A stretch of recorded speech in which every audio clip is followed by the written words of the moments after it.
Okay, it's 4th of July. I'm going to do a pretty patriotic video here, which will, of course, piss some of you off.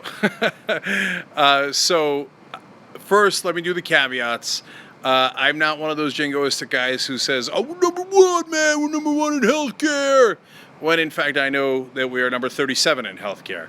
I'm not saying that, oh, our private education is the best, man. No, it turns out South Korea and Finland are doing it better. Norway's doing prisons better, Switzerland's doing healthcare better, and the list goes on and on. Japan's doing healthcare better, much better as well. So that's not what I'm talking about. And if you say, hey, but Cenk, you say America's number one, but did you know all those coups they did? Yeah, I know. We did coups of democratically elected leaders. We did a lot of terrible things in foreign policy.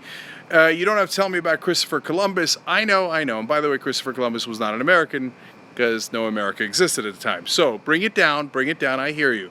I know all the bad news, but what I think that some people lose sight of sometimes is the good news and why America's great.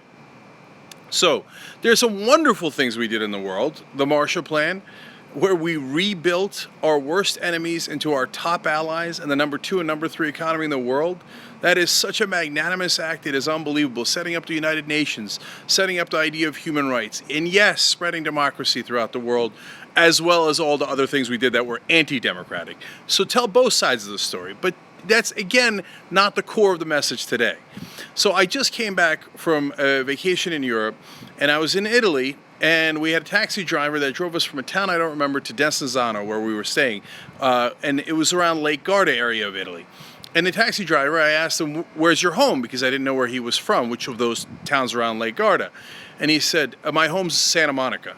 I was like, oh my God, is there a Santa Monica in Italy? He's like, no, the one in California. I'm like, you're from Santa Monica? Okay, we're right next to there. We do our show out of LA. He's like, no, I've never been to Santa Monica. But my home is Santa Monica. It turns out he loves surfing. He loves American TV shows, movies, etc. And he believes with all his heart that he belongs in Santa Monica. And we had a long conversation about that. And it's hard not to love that guy and not to love what his vision of America is. So then we were at a wedding. It was, one side was Italian, the other side was Chinese, but grew up in Canada, but most of the guests were from America. Welcome to the new world. I love that. And in that wedding, so I was talking to one of the guys on the Chinese side, from my wife's side.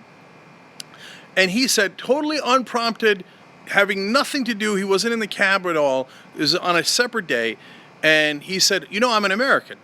I said, really? I didn't know that. He's like, oh no, I've never been to America, but I'm an American. I swear to you, it sounds so hokey that you're going to have trouble believing it, but I swear to you that's what happened. It's my wife's cousin, okay? And he said, look, I grew up on everything that was American. I grew up on McDonald's and movies and Nikes, but most importantly, he's like, I believe in the American dream. I swear to God I'm not making this up.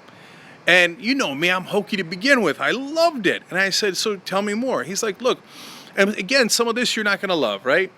He's like, look, I believe in building my own small business. And he did. And he owns a bookshop in China now. And he grew up in Taiwan but went to China, and he owns a bookshop there now. And he believes in capitalism. Right? And that's why I say on the show that I'm a capitalist, and some of you get frustrated. But there's a great upside to capitalism when it works right. With, yes, some government regulation to make sure there isn't monopoly power, make sure the big business isn't crushing small business, isn't crushing the entrepreneurial spirit. That is part of what made America great. And that's part of why capitalism works. But it wasn't just capitalism, okay?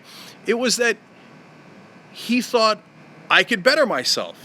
And then now his daughter is actually coming to America, and he'll come to America for the first time with her to enroll her to school. And she's going to the best school in her field. And he said, that's the American dream. And that's what I've always believed that I was going to live.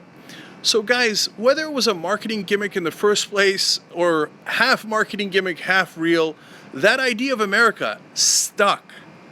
So as the things that we did wrong in the world stuck, that also stuck. So I just saw a poll last week where Trump has got us so far below water, but it's really the American government. So now the American government is unpopular in Germany, where it was before it was above 50%. It's like 60 points unpopular in Mexico. Nobody's surprised by that, right? But when they ask him about America itself, the poll numbers are 20, 30, sometimes 40 points higher. So that's actually a wonderful thing. The freedom thing, yes, I know it is overused. And I know that a lot of times it's just a way to get people to do things that we want them to do, and that we don't necessarily always believe in those ideals and practice those ideals, right? But at least it exists, and people have believed it all throughout the world. So our job is not to talk people out of that. No, no, no, no, no. That's why we fly the American colors and the flag on the show. That's why today, what you saw on this thumbnail there is the shirt I'm wearing, the American flag on TYT. Because our job, all of us together, is to make that American ideal actually come to life. I know it's a grand goal, but I swear to you that we can do it. That if we actually live by our ideals, the world will actually respect us and love us. And I know what the people who believe in the dark side and the conservatives say, no, no, no, no, there is no such thing as love or respect. There's only fear in the world. We hate them and we have to make them fear us, and they hate us because they hate us. No, it's not true. In a lot of ways, they love us for the idea that we put into the world. Now, if we just practice idea and live that idea, yes, in a realistic, pragmatic way, we will have much better results than the endless wars we're in today. So, whether it's too hokey or too patriotic or too jingoistic, that is what I believe. I believe in America. I love this country, and that's why I celebrate today.